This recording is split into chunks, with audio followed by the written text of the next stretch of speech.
once it goes.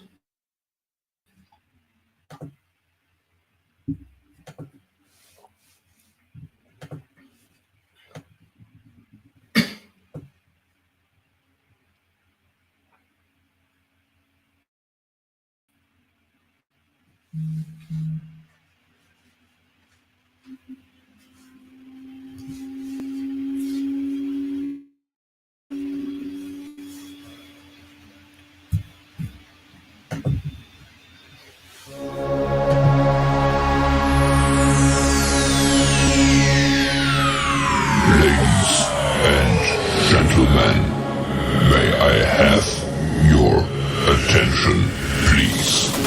The show starts in 10, 9, 8, 7, 6, 5, 4, 3, 2, 1, go. What's up, guys? What's up? Here with doing another Deck Talk podcast chat with Norman Lee and Colin Burnett. I am Colin Burnett. And I am Norman Lee. Heck yeah, brother. Heck yeah. Man, we've got some great comments to talk about today, don't we? So, man, we sure do, man. Great week. We had an awesome week, dude. Yeah, it's been a great. So far, we've got one person. What's up, David Lauer? You doing good, brother? David, how you doing, brother? We want to come on here. We're doing this weekly. We thoroughly enjoy doing this, and man, I look forward to doing this every week. Don't you? Yeah, man, we're having a blast at it, and it's some good times. And hey, you know, we talk fishing. We can do this all day. All day.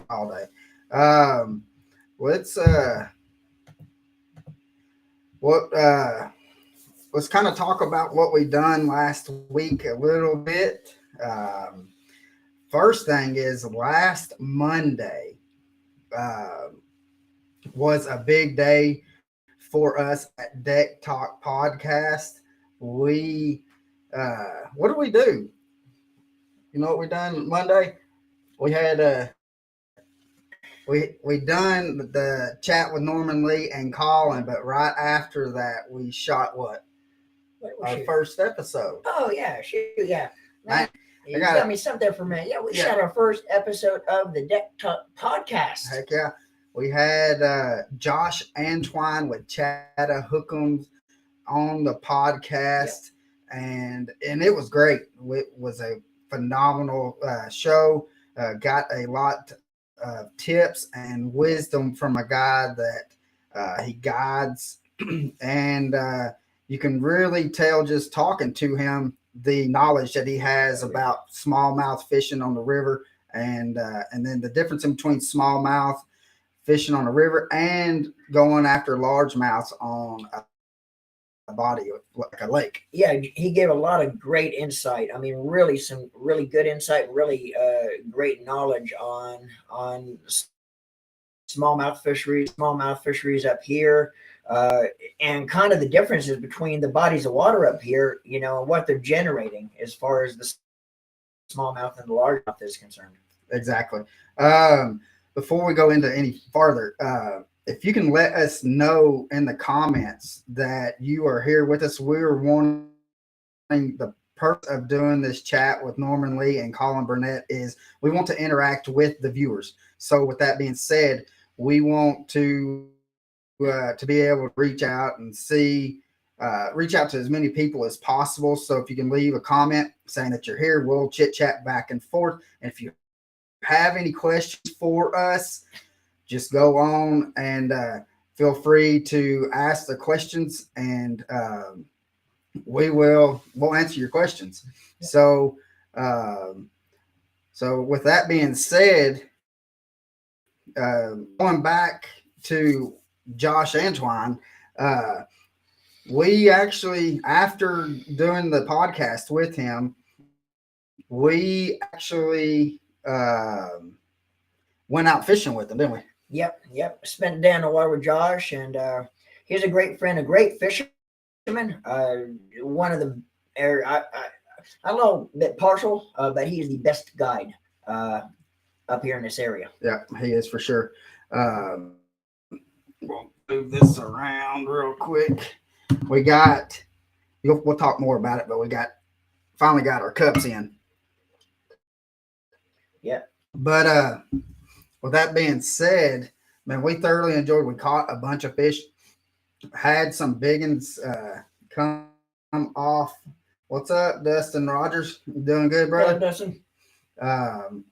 But we caught a bunch of fish, and so had some bits that we had at the boat get off. We had one that we kind of got tangled up in a couple rods with 2 hook sets going at once. That was it was a sight to see. Wish we would have had our cameras going at that time. But we missed both the fish, by the way. Yeah, too. missed both of them. But Norman and I, this past Friday with my dad, hey, Dad, I got my dad on here. What's up, Steve Burnett? Oh, About man. to talk about you. And we got John Pate. What do you know, John? What's up, John? Good? Let me interrupt for a second. One second. John Pate, very good buddy of mine. Me and John go way back to back in the day with Tuscarora Pro Lures, and a shout out to Earl Carswell as well. But John, very great guy. John is a legend down in the Everglades. John has been guiding the Everglades for, I mean, correct me if I'm wrong, but probably over 40 years. And he is a legend and an icon down there. So thanks. Great to have you on here, John, with us. Yeah. We do like to see him come on here. But again, we went fishing Friday at a buddy of mine's pond in Middle Tennessee. I called him up and asked him, hey, can we come and fish? And we're wanting to shoot a video talking about going back to our roots. We just posted the videos. We've done some shorts here the past couple of days, but both Norman Lee and myself just posted probably about an hour and a half ago to 2 hours. We posted the video up on our YouTube. So go look at that video. It is a great video. And we thoroughly enjoyed doing it. And it's up on Norman Lee Fishing and CMB Bass in 1983. So go to those channels and check that video out. It just got uploaded like 20 minutes ago. No, it was about an hour and a half or so. Yeah, right in that area. But again, let's see. John Pate said, very happy to see you guys succeeding. It is always fun when it's fishing involved. Keep up your faith. I guess I'll see you soon down south, Norman. I'm correct. Yeah. So when you go down south, you got to always holler at old John. So we got old Pete on. So welcome, Pete. So again, if you have any comments and stuff, want to say hey to us, just leave it down in the comments. We are seeing the comments, and if you have any questions for us, we will be more than glad to answer your questions. And today is kind of some of our topics is more trying to get y'all's feedback on it too, not just what we think. So we want to get y'all involved as much as possible because we thoroughly enjoy having y'all get involved. So with that video, it turned out great. It's probably one of the best ones that we've done in a while. That I say, well, for me, I haven't really done too much long form videos. One, just because trying to get the podcast going, my work schedule, and I've been able to do a lot of shorts and stuff. So I enjoyed doing that, but it was nice to kind of get back to the long form stuff. So, and it's been a while since we actually put out an extended longer form video. We've been so tied up with, we have a lot of other things, a lot of stuff on our plate right now. We're trying to get the podcast going, our weekly chat going. And, And now with our production company, we have a lot of irons in the fire. So it was great to get back out on the water, or in this case, the bank and the pond, and actually do a longer version video. Exactly. We got Sean is watching. Sean is one of our guides on the USA Guide fishing list. So go check out that page on Facebook. He's one of the guides on there. He's been posting some pictures of what he's been doing. They've been smashing some fish. So we also have Rocky Stokes on. What's up, brother? And he's been pretty loyal to us with all these come on, and it's been on pretty much every single one of them that we've done. So let's go talking about the video. We have it up on our YouTube channels, so it is great. We're actually doing this live is actually going on our Deck Talk podcast YouTube channel. So if y'all can please go to YouTube and go and pull up Deck Talk podcast and like and subscribe. We're going to be getting all these chats with Norman Lee and Colin Burnett put on there to where it's going to help fill up and do like episodes in between when we've got our special guests, because the guests that were coming on, we're having to figure out the timing for them with their schedule and our schedule to be able to get the best results, or not results, but to get to where it best links up to where we can get them on. So what we're doing is, instead of just calling it Chat with Norman Lee and Colin Burnett, we're calling it Deck Talk Podcast Chat with Norman Lee and Colin Burnett. So again, go subscribe to that YouTube channel, Deck Talk Podcast. Dennis Crenshaw is on. He said, "Good afternoon, my brothers from another mother." What's up, brother? What's up, Mr. Dennis? So, and we got Michael from Ben Olay Lures. Hey, Michael. So, hey, Michael, we appreciate you coming on here, brother. Like always, we thoroughly enjoy throwing some Ben Olay lures that he hand paints. Some things are the best. So look him up as well on Facebook, Ben Olay Lures. And I guarantee you will not be disappointed. We have Jay Moore is on. What's up, brother? Hey, Jay. We actually have a question from John Pate. Says, "I have a question for you, gentlemen. Since I have asked this of me all the time, which size hooks do you prefer for the big worms, like the big nasty and worms of other size?" I'll take that one right there. That's a great question, John. And believe it or not, I mean, you really don't have to worry about believing it or not. It's a pretty common question that I kind of get all the time.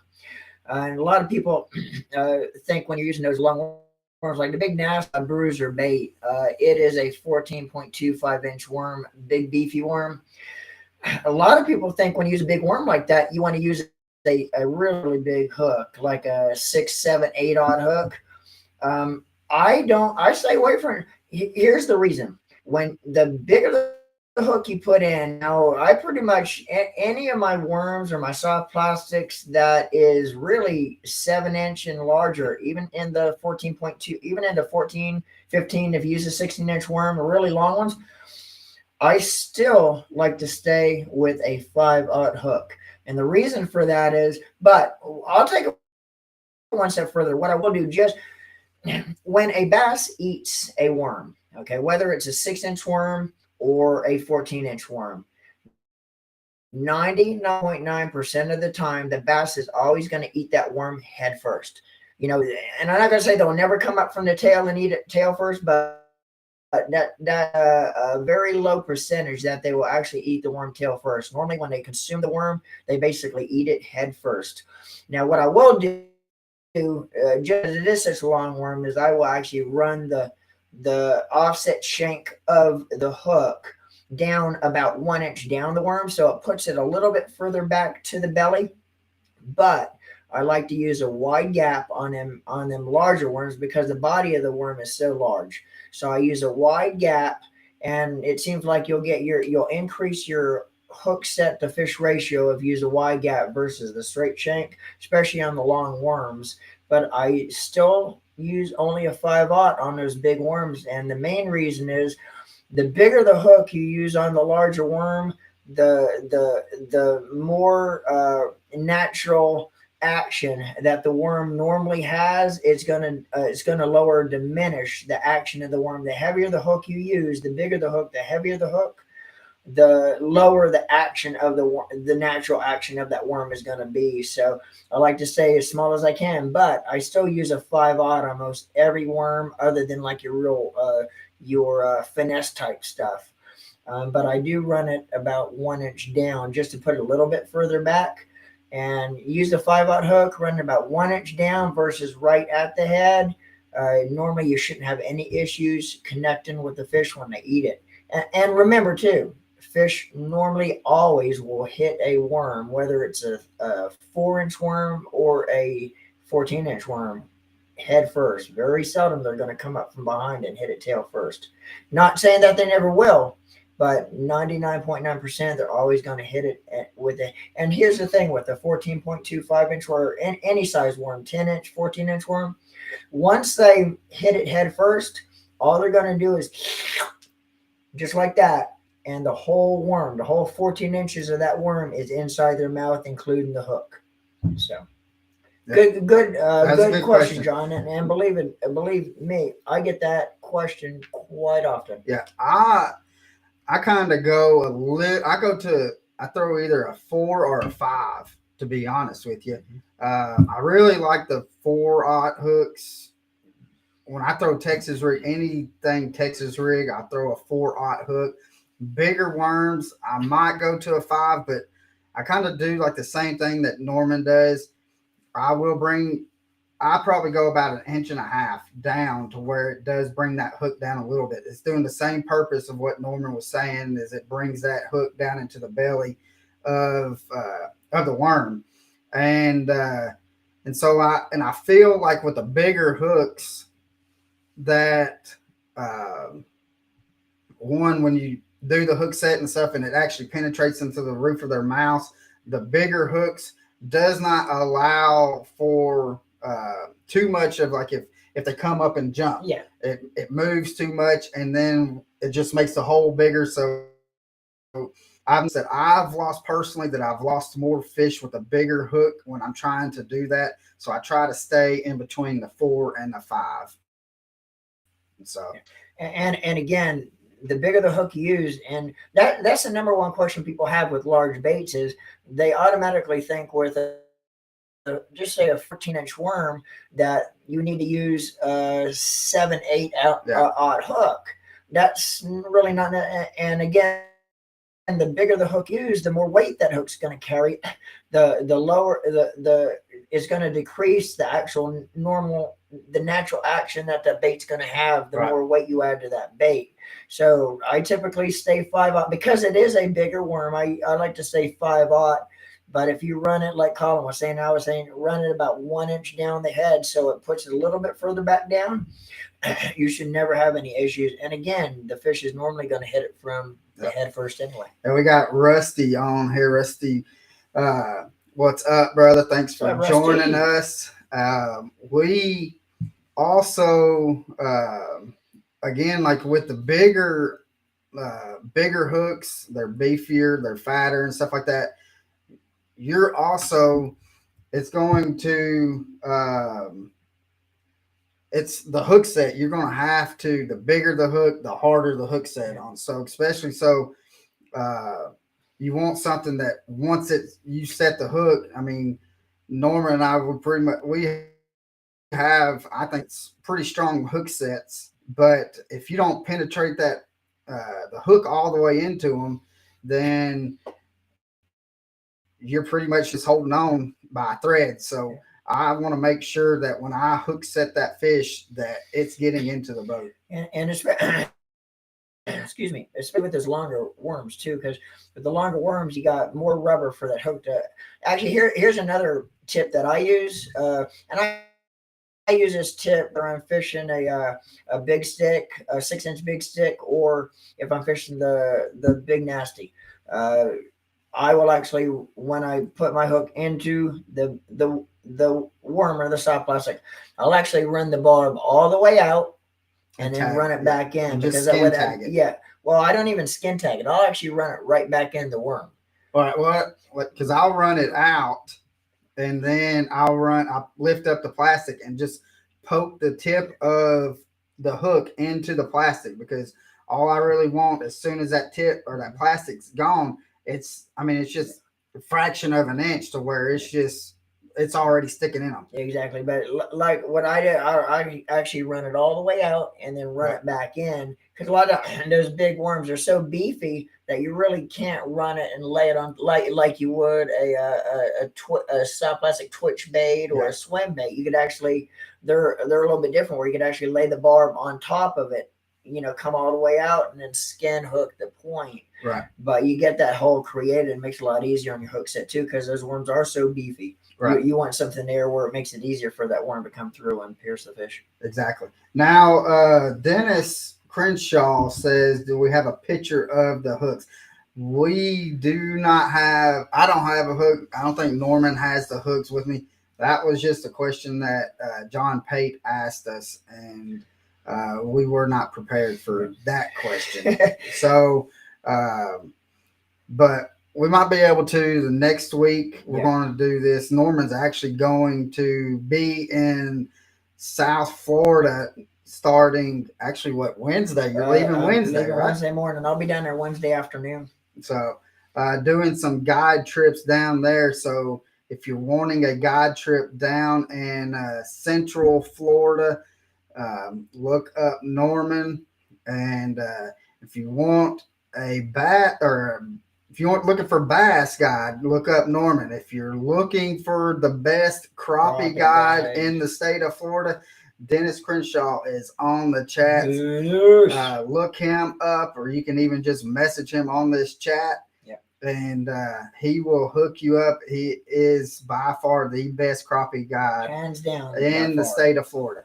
So, but let's talk. We want y'all to get involved in this question right here. I was thinking about this, just thinking about doing some what we can do to kind of interact with y'all. And this question popped up thinking about tournaments and stuff like that I have fished. And let's talk about what is funny weigh-in lines talk. Like, how many times, like, you're in the weigh-in line, Norman, that you hear somebody say, man, I had this 5-pounder all the way up to the boat, but it came off. There's always that kind of talk. Well, if you had that 5-pounder all the way up to the boat, they try to blame the fish, or they blame the hooks, or whatever. My net man screwed this up. But so we want to hear what your funny weigh-in line talk is. Like, again, the net man did not get to it. Only thing that was biting was little.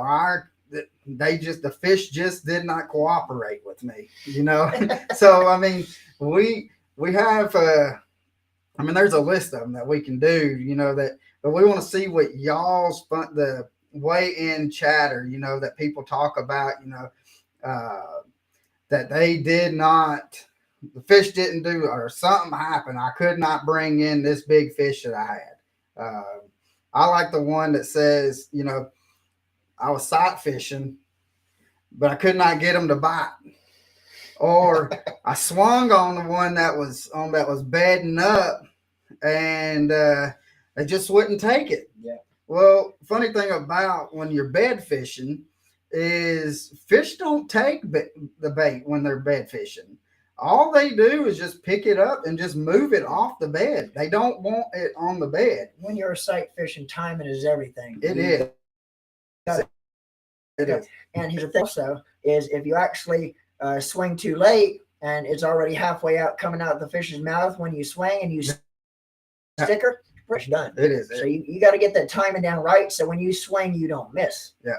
So yeah, that's one thing I like listening to is the people just they're griping, complaining about the day.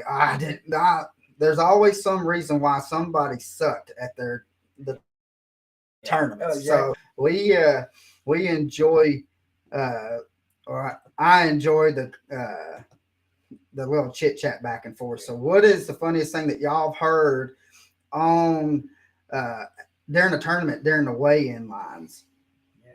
So yeah, Dennis posted on here his website for his charter. And so it is Lake Placid Freshwater Charter and Guides.com. Yeah. So, but let's move on down. Why people, and we'll go back if people comment on the funny weigh-in lines. Norman, what's the next thing you want to? Because we've seen this here recently a couple times. Yeah, let's talk a little bit about boat ramp fails. And if you hang out at the boat ramp long enough during the day, you're gonna see some boat ramp fails, and it's funny, but I guess you could say it's embarrassing to the people that's having the fail, I guess. Well, but I think they just don't realize, since we go to the ramp, 4 or 5 times a week, and even people that are just weekend anglers, they're just so they go to enough. They know how to back and put a boat in and take a boat out. But these people that you see mainly here in probably about a month and a half, 2 months, you're going to start seeing it. They're going to start seeing where the what's up, Brian Backer? You doing good, hey, brother? Brian? Man, glad to have you on here, and we need to get you on our podcast to here pretty soon. So we need to chit chat with you about getting that going. Brian, he owns Southeast Tackle, some of the best soft baits that I have ever thrown. He's a whole lot different than any other soft plastics that you have. He actually designs, he makes the molds and molds them out. He tests them out to where before the first person even gets them, he's already tried them out for months. And I thoroughly enjoy throwing his technique worms. Yeah. So and he's got some colors that would just blow your mind. Yeah. So we got Steve Dial on here. Steve, what's up, dude? Bruiser bait man himself.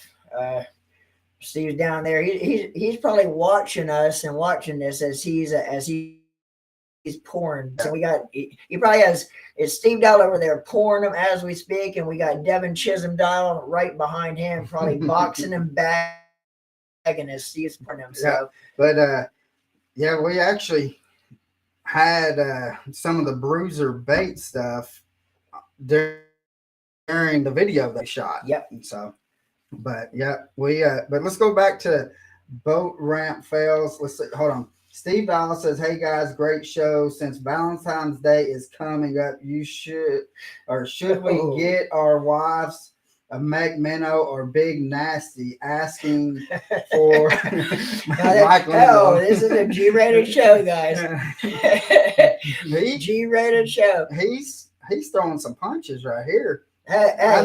He's giving good advice for us to exactly, dude. Valentine's Day is on Tuesday, and if you notice, I'm leaving on Wednesday to head south. There's a reason for that. I was actually planning on leaving tomorrow, but wouldn't end up so well for me if I left on Valentine's Day. So right, the next day. Brian Backus says that he'll back trailers for beer. So you're right. Another thing about boat ramp, us as fishermen that's been doing it so long. We've been doing it pretty much all our lives. we take a lot of that stuff for granted, how easy it comes to us. Where if you take just your typical weekend angler that might go to the lake with their boat once a month, they're not quite near as used to as where. I mean, we take things for granted that and think it should be so easy for everybody, right? Because it's just easy for us, but that's not really the case. No, well, Memorial Day is going to be the day where you're really going to start seeing them. Is what you're going to see, and how you can spot one out at the get-go is you're going to see a brand new truck, still have drive-out tags, and a boat that's probably going to be like a Mamba boat or one of them big wakeboard boats that does not have any numbers on the bow of the boat. So that's going to be one real quick way. Oh, yeah. And I mean, I've even thought about taking my GoPros down and just setting it up and just watching, because it is hilarious. If you're not trying to get in the water, it is hilarious trying to watch. There is a guy, and my wife watches it on YouTube quite a bit. There is a guy that actually has a channel, and all he does all day long, 8 hours a day, is sit at the boat ramp. And he's down in Miami. I don't know where he is, but he doesn't make too many friends because he's had a few gestures thrown his way. But that's all he's doing is filming boat ramp fails. Yeah. But now I'll tell you a quick story, and this is a pretty epic boat ramp fail here. About I don't even know how long it is. Probably about 12, 13 years ago, fishing a tournament down on Lake Estepoga. I believe it might have been extreme. It was one of the trail tournaments, the monthly trail tournaments on Estepoga. I can't remember which one. But we had about 30 boats, and we're all lined up along the bank, not quite ready for blast off. And I was actually right next to the ramp where my boat was being set at Estepoga Park. And a couple gentlemen show up between all the tournament anglers with, I think it was like a 18-foot aluminum boat, probably had like a 70 or 80, 90 horsepower kicker on the back of it. And they were towing it with a white, it looked like a brand new white Cadillac. And no offense to everyone in Michigan, but Michigan plates. Yeah. Okay. No offense. No, we will offend any kind of Yankee at all. Michigan plates. No offense there. But anyway, I started backing in. I'm sitting in my boat, going through GPS numbers and stuff like that. Of course, my driver's console is right next to the ramp. They're backing in, and all of a sudden, I hear tire squealing. Well, the owner of the boat's actually sitting in the boat, and I guess his buddy probably lived next door. His friend is backing him down. And next thing I hear freaking tires squealing like somebody's peeling out down the highway. Yeah. And I look over, and that car is going 80 miles an hour backwards. Well, if any of you know what the Estepoga park ramp is, there's actually a concrete walkway or dock separating two ramps. The front of his car ended up at the very backside of the ramp, and it was probably in about 9 foot of water, dude. And when he went back, the trailer jackknifed underneath the car, and the car is slowly going down. And the guy is still sitting in the boat screaming at his friend, and it went back so hard it pushed the boat all the way to the catwalk on the other side. But when it done it, it took the transom out of the boat. So the guy's in the water in his boat sinking. The caddy's starting to go down, and a couple of the tournament competitors is trolling over to him, the guy, I guess, was so dazed and confused because both windows was up, and we're yelling at him, try to get your windows down, because once it goes below the batteries, nothing's probably going to work. All the electric will be shorted.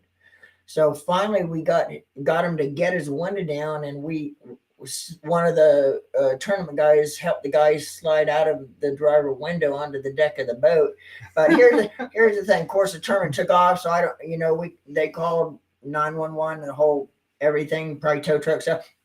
Here's the thing. Could you picture the conversation that the owner of the caddy and the boat had with his wife on the phone? Yeah. It was like, honey, I got bad news and I got worse news. I just hope they have insurance. Yeah, right. What's the bad news? Right. Well, I just have the caddy I just sunk the caddy and the boat, Well, what's the worst news? Yeah. Well, I'm still alive, and then she'd probably get back no and more. say, "You get home, you get home, buddy," and that might not be the Yeah. case. We've got Jonathan Hawkins.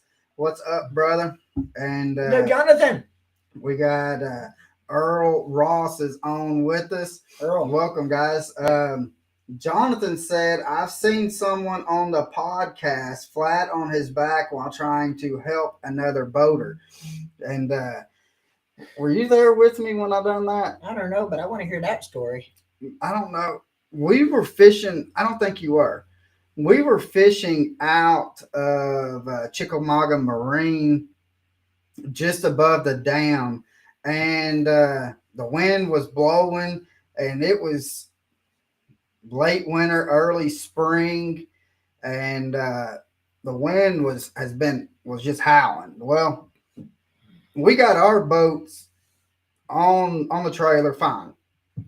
Well, there's this older couple from, I think they were from like Spring City, that came down. They just got this pontoon boat. They were wanting to just piddle around, just have fun and stuff like that. They went to go load their boat. The wind was blowing so much, and that they could not get it. And the lady, I mean, they were older couples, but I was like, I just can't leave. I knew that they were struggling. I could not leave the boat ramp knowing that I left them there struggling. So I went out there. I had my chacos on. I had my bibs on, and I had on a hoodie. And so I went walking out there, and I hit that ramp. As soon as I hit that ramp, and it had like some of that algae crap that was on it, and I just went whoop, and I landed straight on my back. And thank goodness I got a hard head, because that would have hurt. But yeah, that's what happened. We did get the boat on there. The dude actually broke the line for his hitch to tighten it up. So I had to tie a knot on it to make it work. I mean, they had just a rough day, and then they drug me in on top of it.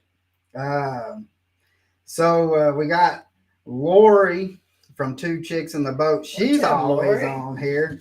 Tell a little bit about what they got going on coming up in a few months. Yeah, they've got Two Chicks in a Boat fishing tournament that it is a women's tournament, and so I have not talked to her here this week or towards the end of last week or anything like that. We're trying to figure out a boat ramp that they could use. I think we figured it out, but yeah, they're going to be doing their first tournament ever on Chickamauga Lake. So let's see. Brian said using that redneck slip and slide. That's exactly what it was. So, but Jonathan said he almost pissed himself of laughing. Yeah, he was standing on the dock saying, well, get up and get the boat. And so, yeah, he was no help. But he was just the commentary. So, but yeah, we seen one this past week. It happened to be another pontoon boat down the river that the current, I mean, they just hadn't had the generators going. They've had 10 floodgates going, and that current, there's no reason to be putting a pontoon boat in at the river park when they've got it going like that. And these people tried. But the funny thing about it is the lady that was in the SUV, she had her SUV all the way in. I mean, the water was up to the bottom of the door. The back tires were actually about 2 foot lower than the water line on the boat ramp. Yeah, they had a trailer sitting in so far that when the guy you couldn't even see the bumper on it, right? It wouldn't even connect with the bumpers. No, and it was horrible. So we seen that. Also seen this dude. I gotta give this dude props. I think I sent you pictures of it. Last year, this dude took like the foam that you take on for siding to keep like the noise and stuff like that from the siding. He took like maybe like 3 layers of it, and he had a paddle. He had like a fold out chair that he put on it, in the back behind his chair he had like a cooler. And he had, I mean, he wanted to go fishing, but he didn't want to fish from the bank, so he he ended up was out just I got some pictures. I'll next live I'll try to remember to post some to show the pictures. They were just funny. But we've seen where boats have gone through the tailgates of boats. It's just been crazy. Seen boats that come back with somebody forgot to put the plug in, and the boat sunk at the dock. The plug thing that actually happens. It happens more often than people think, and it happens to guys that are pretty good at what they do too. Yeah. You know, it's so easy to forget to leave the plug out, and knock on wood, someone knock on wood. Yeah. I've never actually forgot to leave the plug to the point where I actually almost a couple times and stopped and checked right before I backed the boat in. But I've actually known people that really good fishermen knew what they were doing back in. But I mean, just left it out, not thinking, thought it was in, it was out, and then it's a scramble trying to get the car back down and get the boat back on the trailer before you can't get it up enough to get it on the trailer. Yeah. We got Killing Bates is on with us. What's up, brother? Thanks for watching. What's going on? Speaking of one, I got one last one that happened here this last summer that I think you were out already, and we were fishing out of Nickajack. I had my dad with me, and so we hooked my boat up, first thing we do is I check all the straps, check the lights and stuff like that. My dad will go on and put the plug and do the troller, the motor mount, the motor trolley on. And so we get there, and Josh happened to be at the ramp, and I go over there and chit chat because Josh had called me and asked me if I had some baits that he was needing, and so I gave him some baits. My dad went and unstrapped everything, and so he puts me into the water. Well, I'm sitting there just kind of waiting and waiting in the water, just had my spot lock on, and some odd reason I put my water into my cup holder down at my feet, and something caught my eye, and I looked down my water, and the water was doing this. And so I was like, oh crap. So I lift up the bottle because I thought that the bottle might have got a hole in it or something. And then, because I've got 2 cup holders and a vent in between. So I look in between the vent, and the water's almost to the top of that vent. I'm hollering at my dad, and my dad's just bebopping around, getting to the dock. And I'm hollering at him saying, hey, get the trailer. And he's like, okay. So he turns around, and he's just moseying back up to the truck. And so as he's moseying, there's another dude that's coming. And so, or this other dude's like doing something to his boat. He stops and chit chats with the dude at the boat. And I'm like, I holler. I said, I need you now to get my trailer. And so we spent with the bilge pump going and with the drain plug out, because when he was unstrapping everything, he accidentally pulled the drain plug out. And so we spent 25 minutes, had that much water with the bilge pump going and the drain plug draining. Took 25 minutes to get that water. And what's funny, if you ever have to drain your water when you get a lot of water in like that by leaving it out or just leaving it out in the rain or however you might get the water in, it's kind of funny too, because it seems like it comes out a hell of a lot slower than it goes in when you actually do leave it. It seems like it fills up pretty quick, doesn't it? Yeah. We got Mike Lindo on here also. Mike is the Big Nasty. That's right. And Mike, if you want to scroll up in the comments, there might be a comment that has your name on it. So just saying that. But we got Matt and Zach, ZK Customs. What's up, Zach, man? Zach?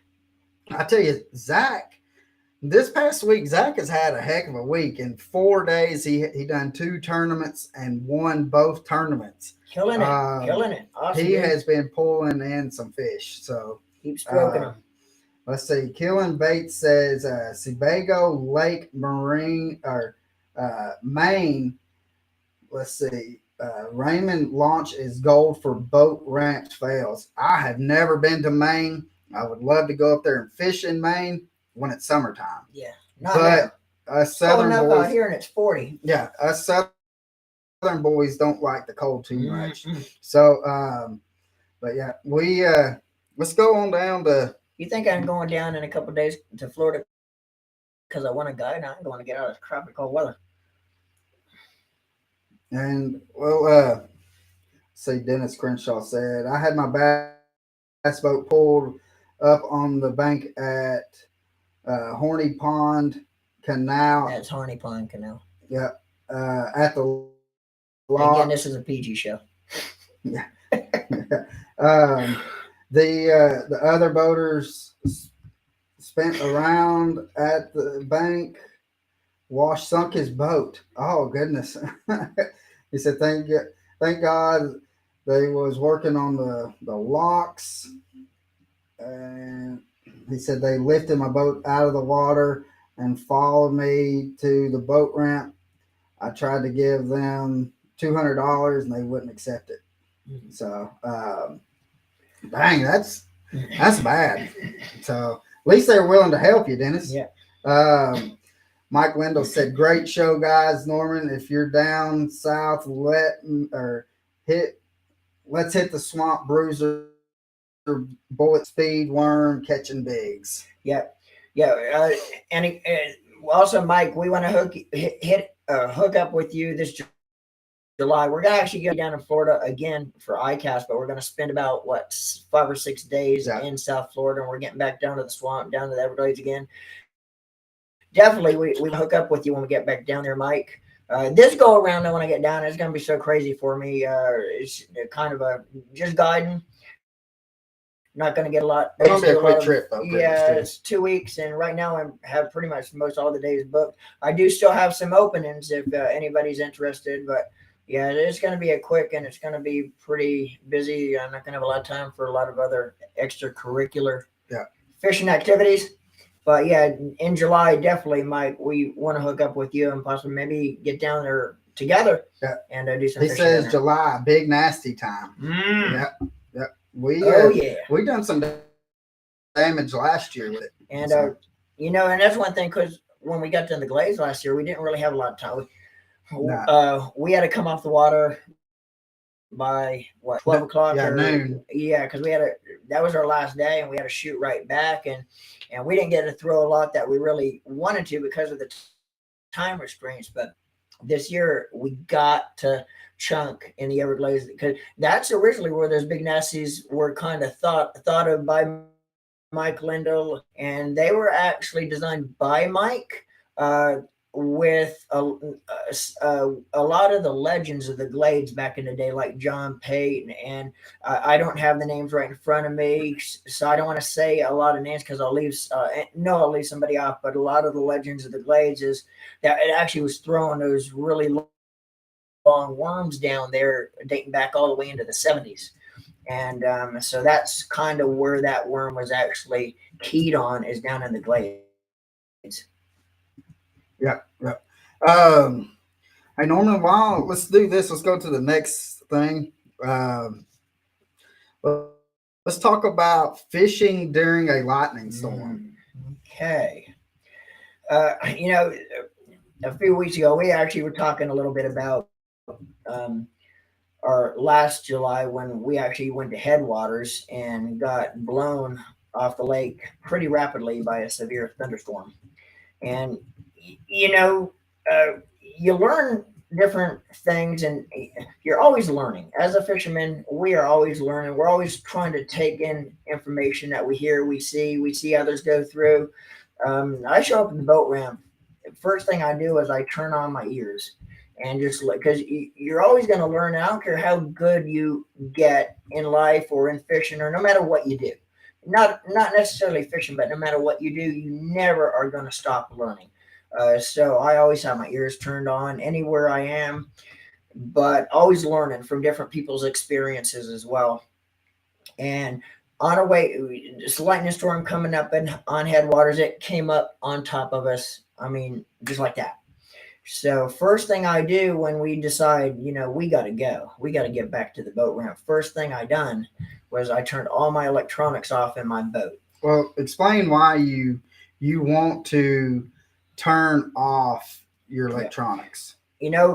A lightning storm is basically electricity in the sky. Okay. And I'm going to give you a cut. And I don't like talking about this because they weren't close friends of mine, but they were acquaintances that I've met in the fishing industry. I actually met him when I was working at Lake Placid Marine, running their showroom, their tackle department. And I had a lot of customers, and they come from all over the state of Florida.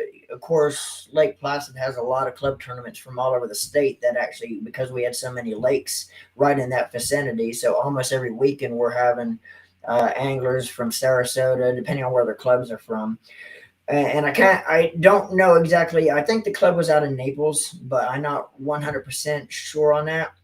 But I just talked to their president of their bass club at that time. Always came in almost every time they were in town. They come in to get supplies. Well, he actually came in to buy some bait and tackle from me about a week before their club tournament on Lake Okeechobee. Yeah. Okay. And of course, talked to him, spent probably 10, 20 minutes just talking to him at the counter. And he went on, wishing luck in the tournament next week.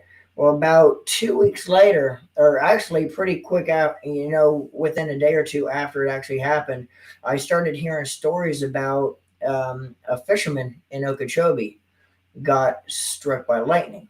One of the anglers didn't make it, and the other angler got tossed and is in critical condition, but ended up surviving. And I finally got the whole story of exactly what happened. Well, lightning storm coming up, and they were idling out of an area, trying to get up on plane to run away from it and seek cover. Well, the lightning storm was way off in the distance. It wasn't on top of them, but you could hear this thunder cracking.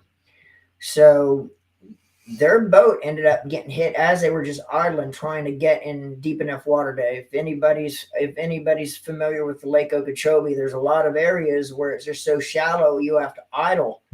Sometimes when the water's down, you have to idle for a half a mile before you get enough water to get on plane. Well, they were actually idling to get in deep enough water. They got struck. Now, what happened was it threw both anglers out of the boat. It threw the driver or the boater and his co-angler. It killed the boater instantly when he got thrown. According to the autopsy, he was killed instantly. His co-angler got thrown also, got in critical condition, but ended up surviving. Okay. Now, here's where this story gets a little bit kind of, I guess you could say a little scary. The very next year, okay, the same club had their same tournament back down on Okeechobee. All right. The year before, the vice president now of the club back then now was the president. He took over for the gentleman or the boater that ended up, losing his life. Yeah. So now the vice president is now the president of the club. Guys, same scenario. This is a little spooky when you think about it. It was the same month, same tournament, same day. With of course, the date was like 2 or 3. It was about the day off. It was, about a day off, the day, but it was the exact 1 year to the date. Yeah. Okay. Well, you got let's see. Michael Wendell says, "I jump in the rod lockers." Yeah, right. So Hey, and I'd probably fit in the rod locker too, as skinny as my ass is. But anyway, get back to the story. Another storm blowing up, and they actually were on plane, jumped on plane, and was traveling 50 miles an hour, trying to run away from it to seek cover. Lightning tracked them down, hit. Both of them was ejected out of the boat, killed instantly the boater. yeah. All right. Yeah, Steve Dial says that he was there that day fishing with Devin. It was between Coot Bay and East Wall. All right. It was an insane lightning. When we got to the ramp, there were ambulance there. Yeah, So, okay. All right. and he said it was the second week in June when that happened. All right. Yeah, and I wasn't sure exactly where it was on the lake. Yeah. But the very next year, same deal. But I'm going to get away from that story because, again, I hate talking about it because it's such a tragic thing. Yeah. But 2 years. But anyway, here's what I'm getting at: is both those lightning strikes killed the boater sitting hanging onto the steering wheel. Granted, they both probably had all their electronics on at the time. Lightning seeks electricity, which your whole console is nothing but electricity going on. Your electric brains of your boat is behind your steering wheel, and it all goes back to the battery. But both of those lightning strikes hit. I mean, it seeked out the electricity in the boat, which went directly to the console.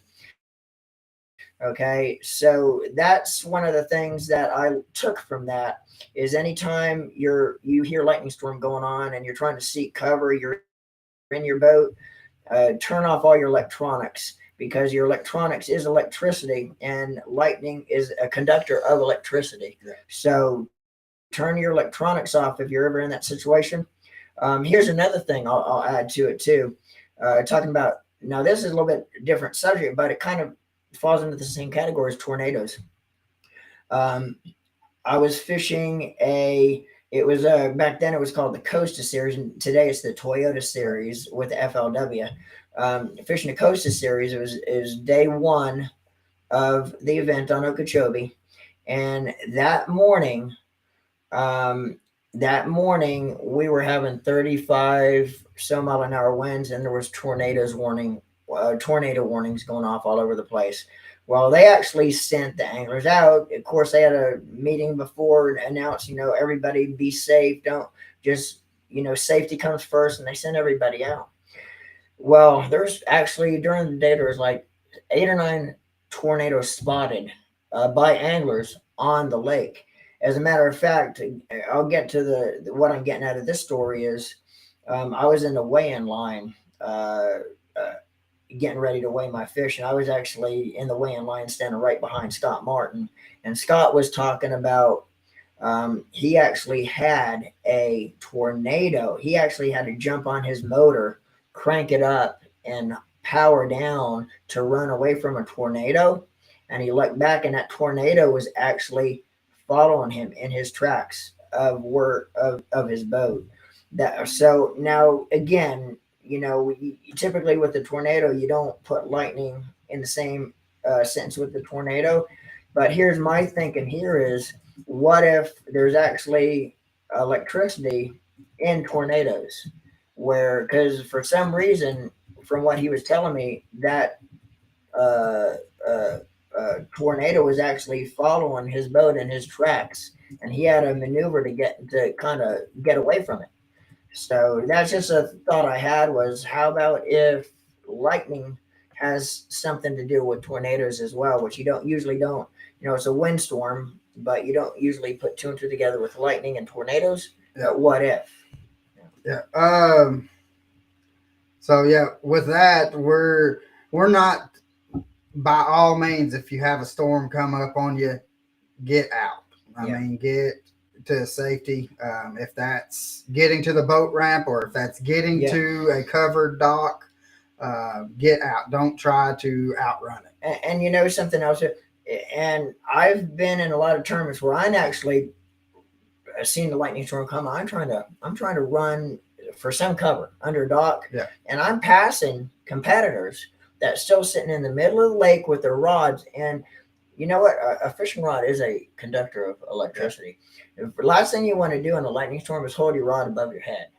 And I'm passing competitors that still fishing with the rod straight up. I'm like, dude, you know what? There's no money that you could ever win that is worth what your life is. And electricity or thunderstorms is nothing to play around with, especially when you're on the water. So yeah, definitely if you ever see something like that or see a storm coming, before it's too late, seek cover big time. Because I've seen it firsthand or through stories. I know what it could do, but yes, nothing to play with, especially when you're on the water. Yeah, we got John Pate asked, back to fishing questions. Please ask Steve Dow or Mike Lindell. The new speed worm they have developed, does it need to have a nose cone screw? Yes or no? So, which Mike Lindell just commented, said, John, the bullet shape head, no need for screw ons. I do use a small bullet weight when fishing subsurface. So, Okay. It's good information. Thanks, Mike, for answering that. Yep. Let's see. So I need to take that 9 foot light down. And no, I may not have it extended to 9 feet, but I would not take it down. So, but Dennis, if it's that close to where you really, if it's coming up on you, I just get it. Just go back to the ramp. Yeah. So, we want to, let's see, we got our logo. We finally got it done. You want to talk about it for a second? Yeah, let's do it. And another thing too, we actually just got our cups done, and he's gonna actually put a screen overlay, but there's our logo right there. We got our cups done, and we already have people eyeballing our cups, asking about them. Yeah, we let's see. That's what our logo looks like. So if you see it out, you know what it is. We had a buddy of mine, Bruce Anderson, with Deep South Vinyl. He designed that logo for us. Yeah, and he made our cups. Yeah. So let's see, and turn yours around, Norman, to kind of bring it toward. There you go. Yeah. So we got some cups. So the reason why we got the cups is because we're not sponsored by Coke or Pepsi or anything like that. So we wanted to showcase our logo and stuff like that. We don't want to advertise for Coke or anything like that. So not right now. If they want to sponsor us, come on board. We'll definitely get it. Yeah. But other than that, let's see. Steve Dow said it was designed. No, but I use a screw in 1/8 to a weight to swim. So let's see. Dennis says that he will buy a cup, bring it down, Norman. I'll see if I can get one done for you before Norman heads out. Yeah. Dennis.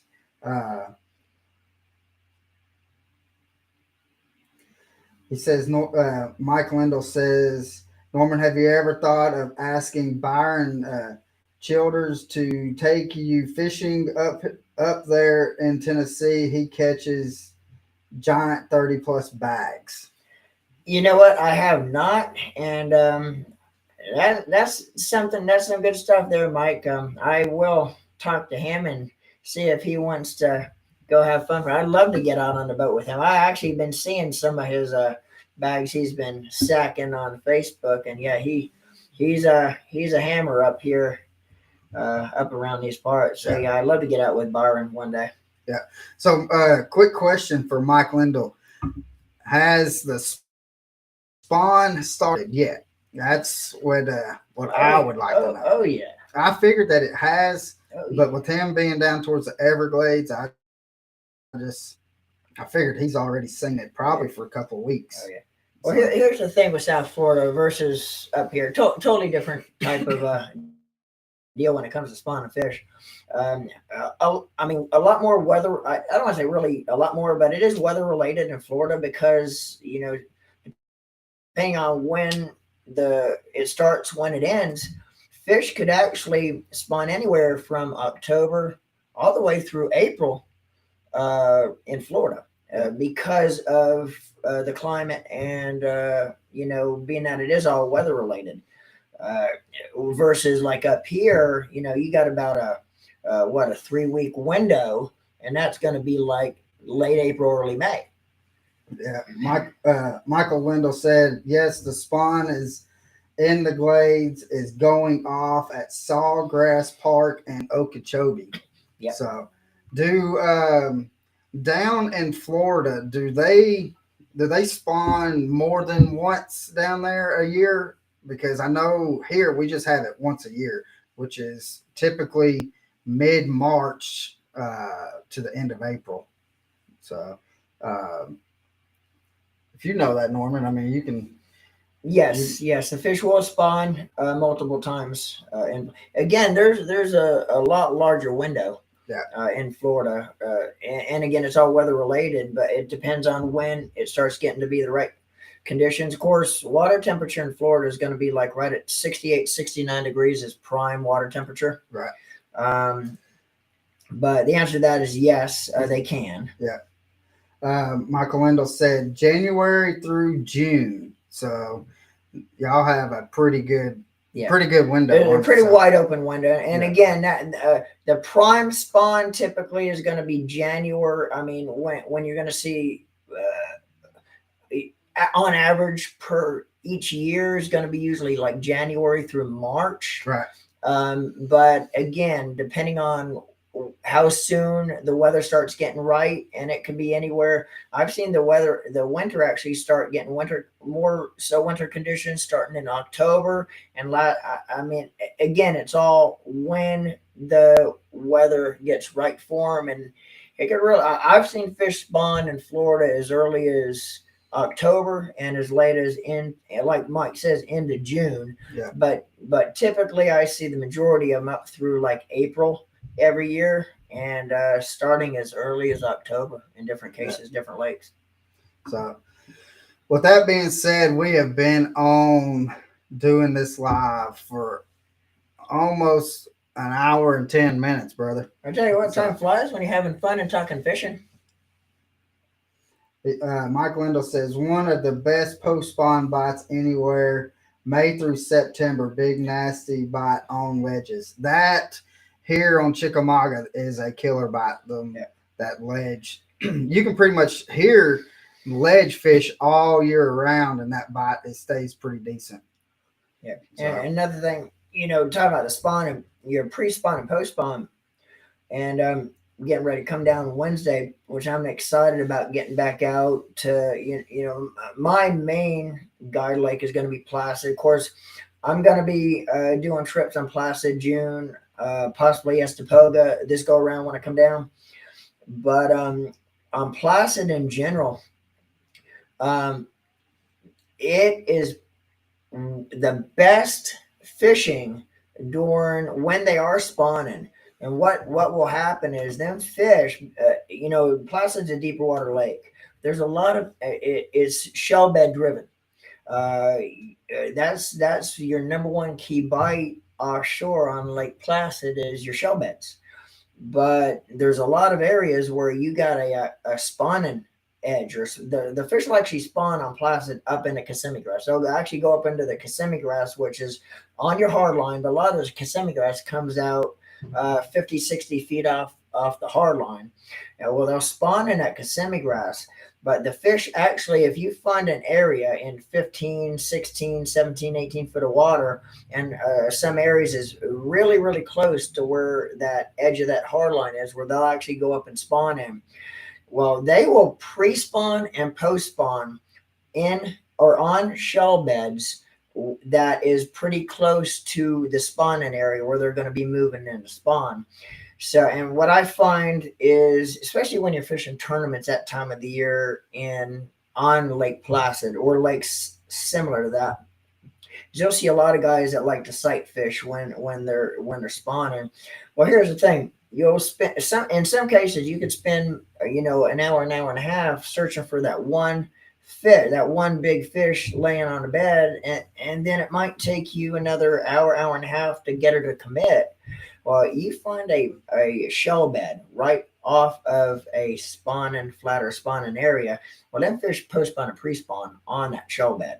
Yeah. So you could actually go out and catch pre spawn, post spawn fish with the big nasty. That's my main bait. That time of the year down there is the big nasty because them big girls that are pre spawning and post spawning is hungry and they're ready to eat big baits. Because what are they doing when they're pre spawn and post spawn them? The pre-spawn fish is feeding their belly because they know once they move in, they're not going to eat for like 3 or 4 days. Yeah. And when they come off the bed, they move back out the same area and post-spawn because now they're hungry because they haven't eaten 3 or 4 days. They just done their he and sheing inside and they're coming out and they're hungry. So you could legitimately be catching pre and post-spawn fish same time, same place. As you get your pre-spawn fish move into spawn, then you'll have a wave. So you basically, it's a constant rotation. You'll have fish moving in the same time you're going to have fish moving out in the same areas. So with the time it takes you to find and catch one spawning fish, you could actually legitimately have 5 fish that weigh 25 pounds of pre and post spawn within the same time frame that's going to take you to catch that one fish laying on the bed. So that's a good tip if you're a tournament angler and you're having a club tournament that time of the year on Placid, and you get a chance to get out and practice a day or two before, you need to check that out. Try to find shell beds that is close to the edge where they're going to be moving into spawn. I guarantee you, Well, that's you're a going to good be catching them pre and post spawn fish a lot quicker than you could catch one fish off of a bed. Well, that's a good tip, not just for Placid. That's a good tip for anywhere in the country. I mean, because fish are going to do the same thing. Yeah, I like saying it's 3 stages. Again, you got the pre-spawn, spawn, and post-spawn. But just like what Norm was saying, typically that pre-spawn and post-spawn is going to be in the same general area. So they just they move up and they come back. So just look for that point to where they're setting up for pre-spawn and post-spawn. So we had John Pate said, Norman, good show. Give you a call later. God bless your families. Yes, sir. Thank you, John. Thank you, John. Definitely be calling you, or you call me. Either way, definitely let's sit down and chat, John. It was good hearing from you too, man. Really appreciate it. And those that might not know John has been a big influence with my career from back when I kind of first was getting my feet wet with the sponsorship thing and tournament fishing in general. So John was one of my guys I look up to back in the day. So and again, the best man you could ever meet, and he is still a legend down there in South Florida. Yeah. Michael Lindell said, nice talking to you guys. Look forward to your next show. Thanks, Mike. I appreciate it, buddy. Thanks, Mike. We'll be calling you when we get back down there in July. Let's hook up. Let's hit. And that's one thing, I've never got a chance to actually get out on a boat with Mike. Me and Mike's known each other for a long time, and we kind of worked together with Bruiser Bait, both on the Bruiser team. And I'd love to get out on the boat with Mike. Yeah. So, again, guys, we're going to get off here. We appreciate all of y'all coming on. And Mike Lindell says, let's do it. Yes, sir. Yes, sir. We're going to get off here. Again, we appreciate y'all coming on and chit-chatting with us. That's why we like to talk to our viewers and stuff like that, and have y'all ask questions, answer some questions, and so that's what we enjoy doing. This is like the 4th time that we've done this, and again, we're going to put this on to the Deck Talk Podcast YouTube channel. And this is going to be the little videos between our episodes of the podcast that have our special guest on it. So maybe we can get Mike Lindell on the podcast and have him talk to us about the Big Nasty. Let's plan on doing that. We already actually have Steve Dial from Bruiser Bait is already going to be on one of our episodes this year. So it'd be awesome to get Mike on another episode and actually be able to kind of talk about the thought process behind him coming up with the Big Nasty. Sounds good. But other than that, Norman, let's get out of here. We got some other videos we got to take care of real quick. And we hope that y'all have a great week. We will see y'all next Monday around 3 o'clock. As Norman likes to say, 3-ish. 3-ish. So, but other than that, we're going to get off here and hope to see y'all out on the water. Next week, keep posted because we will actually come on. We need to come on sometime during the week as it gets closer and kind of give an update on about the time, because it actually, unfortunately, is going to have to be a little bit later than 3 because I actually have a trip. I have a trip next Monday, so the trip probably goes till 4. So look for us next week. Maybe around 6 o'clock. Yeah, 6 o'clock would be good. Yeah. So but anyway, we'll do a live sometime during the week to kind of announce and you reminding everybody it's going to be a little bit later than 3-ish next week. Yeah. So again, we hope to see y'all out on the water. Tight lines, and let's live the passion. Live the passion, guys. Tight lines.